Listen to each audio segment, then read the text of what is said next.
কখনো কি এমন মনে হয়েছে যে আপনি একটা লম্বা অন্ধকার সুড়ঙ্গের মধ্যে দিয়ে হেঁটে চলেছেন?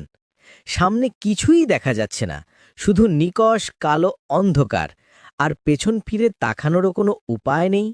চারপাশের নিস্তব্ধতা যেন কানে তালা লাগিয়ে দেয়, আর দেওয়ালগুলো যেন ক্রমশ আরও কাছাকাছি চলে আসছে। দম বন্ধ করা একটা অনুভূতি।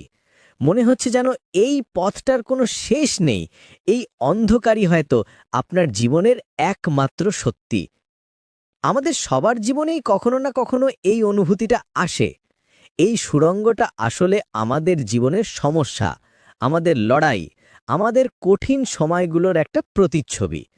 প্রত্যেকটা মানুষের জীবন একটা গল্পের মতো, আর কোনো ভালো গল্পই কিন্তু সরল পথে চলে না। তাতে উত্থান পতন থাকে, অপ্রত্যাশিত বাঁক থাকে, আর থাকে এমন কিছু মুহূর্ত যখন গল্পের নায়ক প্রায় হেরেই যায়। আমরা সবাই আমাদের নিজেদের গল্পের নায়ক, আর আমাদের গল্পেও এমন অনেক মুহূর্ত আসে যখন মনে হয় আর হয়তো সম্ভব না। এই বাধাগুলো বিভিন্ন রূপে আমাদের সামনে এসে দাঁড়ায়। কারো জন্য সেটা হয়তো তার কেরিয়ারের একটা বড় ব্যর্থতা। দিনের পর দিন, রাতের পর রাত এক করে যে স্বপ্নের পেছনে ছুটে চলা, হঠাৎ একদিন সকালে ঘুম থেকে উঠে আবিষ্কার করা যে সেই স্বপ্নটা আসলে একটা মরীচিকা ছিল। অনেক চেষ্টা করেও যখন সাফল্য আসছে না, কারো জন্য সেটা হয়তো একটা গভীর ব্যক্তিগত ক্ষতি, এমন কাউকে হারিয়ে ফেলা যাকে ছাড়া জীবনটা ভাবাই যেত না। আবার কারো জন্য এই বাধাটা হয়তো নিজের মনের ভেতরের লড়াই, দুশ্চিন্তা বা আত্মবিশ্বাসের অভাব, যা তাকে প্রতিদিন একটু একটু করে ভেতর থেকে শেষ করে দেয়। এই সময়গুলোতে আমাদের চারপাশের পৃথিবীটা কেমন যেন অচেনা লাগতে শুরু করে। যে জিনিসগুলো একসময় আনন্দ দিত, সেগুলোও অর্থহীন মনে হয়। মনে হয় যেন একটা অদৃশ্য কাছের দেয়াল আপনাকে বাকি পৃথিবী থেকে আলাদা করে দিয়েছে। আপনি সবাইকে দেখছেন, তারা হাসছে, কথা বলছে, নিজেদের জীবন নিয়ে এগিয়ে যাচ্ছে, আর আপনি একা সেই দেয়ালের এপাশে দাঁড়িয়ে আছেন। তাদের হাসির শব্দগুলো যেন পানির তলা থেকে ভেসে আসা আবছা আওয়াজের মতো শোনায়। তাদের জীবনের উজ্জ্বল রঙগুলো আপনার কাছে ধূসর আর প্রাণহীন মনে হয়। এই একাকিত্বটা খুব ভয়াবহ। এটা আমাদের বিশ্বাস করাতে শুরু করে যে এই কষ্টটা শুধু আপনার, আর কেউ হয়তো আপনাকে বুঝবে না। সমস্যার প্রথম আঘাতটা আমাদের স্তম্ভিত করে দেয়। আমরা প্রশ্ন করতে শুরু করি, আমার সাথেই কেন এমন হলো? আমি এমন কি ভুল করেছিলাম? মনের ভেতরে শুরু হয় এক অন্তহীন যদি আর কিন্তুর খেলা। যদি সেদিন ওই সিদ্ধান্তটা না নিতাম, কিন্তু আমি কেন বুঝতে পারলাম না? এই প্রশ্নগুলো আমাদের আরও বেশি করে কষ্টের সাগরে ডুবিয়ে দেয়। আমরা নিজেদের ভাগ্যকে দোষারোপ করি, পরিস্থিতিকে দায়ী করি, আর মাঝে মাঝে নিজের ক্ষমতাকেও সন্দেহ করতে শুরু করি। মনে হয় যেন পুরো পৃথিবীটা আমাদের বিরুদ্ধে ষড়যন্ত্র করছে।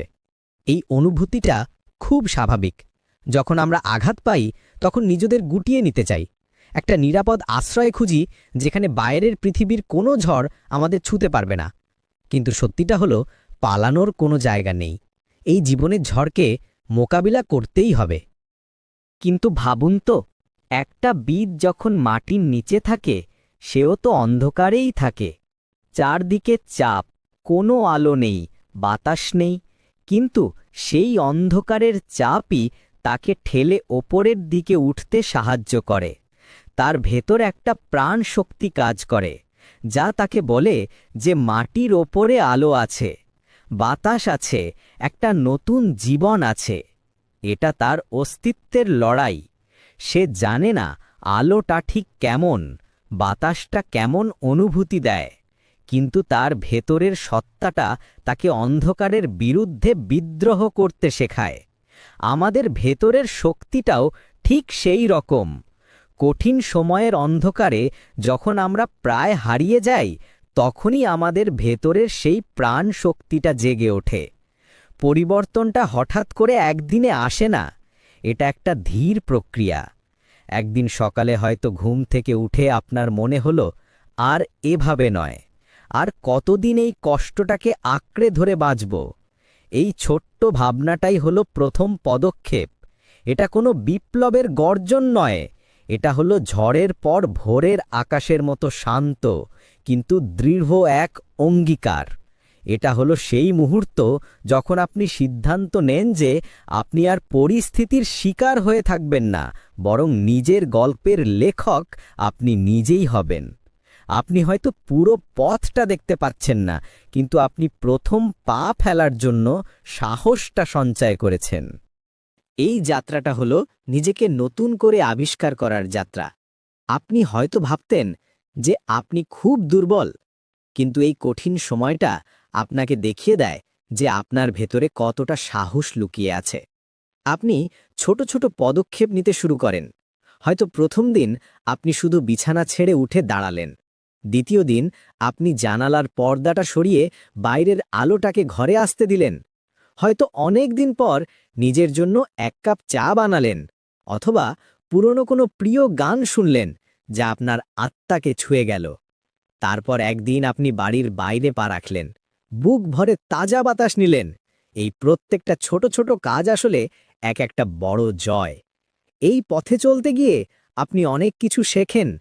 আপনি শেখেন ধৈর্যের মানে কি, আপনি বোঝেন যে কিছু ক্ষত সারতে সময় লাগে, আর নিজেকে সেই সময়টা দেওয়া খুব জরুরি। আপনি সহানুভূতির আসল অর্থ খুঁজে পান। যখন আপনি নিজে কষ্ট পান, তখনই আপনি অন্যের কষ্টটা আরও ভালোভাবে বুঝতে পারেন। আপনি নিজের দুর্বলতাগুলোকে গ্রহণ করতে শেখেন। আপনি বুঝতে পারেন যে শক্তি মানে সবসময় কঠিন হওয়া নয়। শক্তি মানে হলো নিজের ক্ষতগুলোকে মেনে নিয়ে তাদের সাথে বাঁচতে শেখা। আপনি বোঝেন যে নিখুঁত হওয়ার কোনো প্রয়োজন নেই, বরং নিজের অসম্পূর্ণতাগুলোকে নিয়েই আপনি সুন্দর। এই যাত্রাপথে আপনি একা নন। আপনি হয়তো খেয়াল করবেন যে আপনার চারপাশে এমন কিছু মানুষ আছে যারা আপনার দিকে সাহায্যের হাত বাড়িয়ে দিয়েছে। তারা হয়তো আপনার বন্ধু, আপনার পরিবারের সদস্য, বা এমন কই অচেনা মানুষ যার একটা কথাই আপনার মনে গভীর ছাপ ফেলে গেছে। কখনো হয়তো বইয়ের পাতার একটি লাইন বা পথ চলতে শোনা কোনো গানের কলি আপনার জন্য সেই সাহায্যের হাত হয়ে দাঁড়ায়। এই কঠিন সময়টা আপনাকে দেখায় কে আপনার সত্যিকারের আপনজন। আপনি মানুষের ওপর আবার বিশ্বাস করতে শুরু করেন। আপনি বোঝেন যে সাহায্য চাওয়াটা কোনো দুর্বলতার লক্ষণ নয়, বরং এটা সাহসের পরিচয়। ধীরে ধীরে আপনি সেই অন্ধকার সুড়ঙ্গের শেষে একটা আলোর রেখা দেখতে পান। প্রথমে সেটা খুব ক্ষীণ থাকে, কিন্তু আপনি যত এগোতে থাকেন সেই আলোটা তত উজ্জ্বল হতে থাকে। প্রথমে আপনি আলোটা দেখেন না, আপনি ওটার উষ্ণতা অনুভব করেন। সুড়ঙ্গের ভেতরের স্যাঁতসেঁতে ঠান্ডা বাতাসের বদলে একটা টাটকা নতুন গন্ধ আপনার নাকে এসে লাগে। আপনি বুঝতে পারেন যে অন্ধকারটা চিরস্থায়ী ছিল না, এটা ছিল শুধু একটা পর্ব, আপনার গল্পের একটা অধ্যায় মাত্র। এই অভিজ্ঞতাটা আপনাকে আগের থেকে অনেক বেশি শক্তিশালী, অনেক বেশি পরিণত এবং অনেক বেশি মানবিক করে তোলে। যখন আপনি শেষ পর্যন্ত সেই সুড়ঙ্গ থেকে বেরিয়ে আসেন, তখন বাইরের পৃথিবীটাকে আপনার নতুন লাগে। সূর্যের আলোটা যেন আগের চেয়েও বেশি উজ্জ্বল মনে হয়। বাতাসের শব্দটা যেন একটা সুন্দর সঙ্গীতের মতো শোনা যায়। আপনি জীবনের ছোট ছোট জিনিসগুলোর মূল্য বুঝতে শেখেন। একটা সুন্দর সকাল, এক কাপ গরম চা, প্রিয়জনের হাসি, বৃষ্টির ফোঁটা যখন আপনার মুখে পড়ে, তখন সেটাকে মনে হয় প্রকৃতির আশীর্বাদ। এই সব কিছুই আপনার কাছে অমূল্য মনে হয়। আপনার শরীরে আর মনে যে ক্ষতগুলো তৈরি হয়েছিল, সেগুলো হয়তো পুরোপুরি মিলিয়ে যায় না, কিন্তু সেগুলো আর আপনাকে কষ্ট দেয় না, বরং ওই ক্ষত চিহ্নগুলো আপনার লড়াইয়ের গল্প বলে।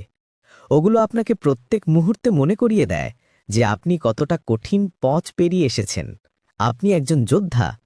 এই ক্ষতচিহ্নগুলো আপনার জীবনের মানচিত্র, যা দেখিয়ে দেয় আপনি কোথা থেকে এসেছেন এবং কতটা পথ পাড়ি দেওয়ার ক্ষমতা আপনার আছে। আপনি সেই মানুষ যে অন্ধকারের মুখোমুখি হয়েও আলোর পথ খুঁজে নিয়েছে। জীবনের এই কঠিন অধ্যায়গুলো আসলে আমাদের জন্যে এক ধরনের উপহার। শুনতে অদ্ভুত লাগলেও এটাই সত্যি, কারণ এই সময়গুলোই আমাদের নিজেদের আসল শক্তির সাথে পরিচয় করায়। এই কঠিন সময়গুলো আমাদের জীবন থেকে অপ্রয়োজনীয় সবকিছু ঝেড়ে ফেলে দেয়, আর যা অবশিষ্ট থাকে তা হলো খাঁটি, অকৃত্রিম সত্তা। এগুলো আমাদের শেখায় কিভাবে পড়ে গিয়ে আবার উঠে দাঁড়াতে হয়। এগুলো আমাদের অহংকারকে চূর্ণ করে আমাদের বিনয়ী হতে শেখায়। এগুলো আমাদের জীবনের গভীরতা বুঝতে সাহায্য করে। তাই পরের বার যখন আপনার জীবনে ঝড় আসবে, যখন মনে হবে আপনি একটা অন্ধকার সুড়ঙ্গের মধ্যে আটকে গেছেন, তখন কয়েকটা কথা মনে রাখবেন। প্রথমত, আপনি একা নন। পৃথিবীর প্রত্যেকটা মানুষ কোনো না কোনো লড়াই লড়ছে। দ্বিতীয়ত, এই অন্ধকারটা চিরস্থায়ী নয়। প্রত্যেক রাতের পরেই একটা সুন্দর সকাল আসে। আর সবশেষে, আপনার ভেতরে যে শক্তিটা আছে তা আপনার কল্পনার থেকেও অনেক বেশি। এটা আপনার আত্মার কেন্দ্রবিন্দু, যা কোনো ঝড়েই ভেঙে ফেলতে পারে না।